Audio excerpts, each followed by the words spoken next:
திருப்பத்தூர் அருகே வீட்டில் தனியாக இருந்த பெண்ணை தாக்கி கொள்ளை முயற்சியில் ஈடுபட்ட சம்பவம் பரபரப்பை ஏற்படுத்தியிருக்கிறது. அந்த அண்மை செய்தியை பார்த்து வருகிறோம். எங்களோடு இணைகிறார் இந்த செய்தியாளர் நித்யானந்தன். வணக்கம். இந்த மர்ம நபர் குறித்த விவரம் கிடைக்கப்பட்டிருக்கா? விவரம்.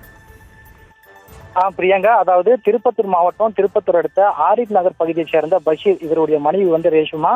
இவர் பார்த்தோம்னா இன்று வீட்டுல தனியாக வசித்து வந்த நிலையில இதனை அறிஞ்ச மர்ம நபர் பார்த்தோம்னா திடீரென வீட்டின் உள்ளே புகுந்து கொள்ளை முயற்சியில் ஈடுபட்டிருக்காங்க. இதனை அறிந்த ரேஷ்மா கத்தி கூச்சலிடவே கோபமடைந்த அந்த மர்ம நபர் அருகில் இருந்த இரும்பராடை எடுத்து பலமாக அந்த ரேஷ்மா தலையில் அடிக்கிறாங்க. இதனால பார்த்தோம்னா ரேஷ்மா அலறல் சத்தம் கேட்ட உடனே மயங்கி விழுறாங்க. அப்புறம் கண்ணிமிக்க நேரத்துல அந்த மர்ம நபர் அங்கிருந்து தப்பி ஓடுறாரு. பின்னர் அலறல் சத்தம் கேட்க அக்கம் பக்கத்துல ரேஷ்மா வீட்டுல பார்த்த போது பார்த்தோம்னா ரேஷ்மா ரத்த வெள்ளத்துல கிடந்தாரு. பின்னர் அவரை மீட்டு திருப்பத்தூர் அரசு மருத்துவமனைக்கு அக்கம் பக்கத்துல மீட்டு அனுப்பி வைக்கிறாங்க.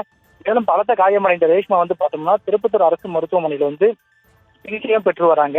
இந்த சம்பவம் அறிந்த திருப்பத்தூர் டிஎஸ்பி சௌமியா மற்றும் திருப்பத்தூர் நகர காவல் ஆய்வர் சம்பவ இடத்திற்கு விசாரணை மேற்கொண்டு வராங்க. வீட்டில் தனியாக இருந்த பெண்ணை தலையில இரும்பு பலமாக தாக்கி தப்பி சென்ற மர்ம நபரை அப்பகுதியில் பெரும் பரபரப்பு காணப்பட்டு வருகிறது. பிரியங்கா, விவரங்களுக்கு நன்றி நித்யானந்தன்.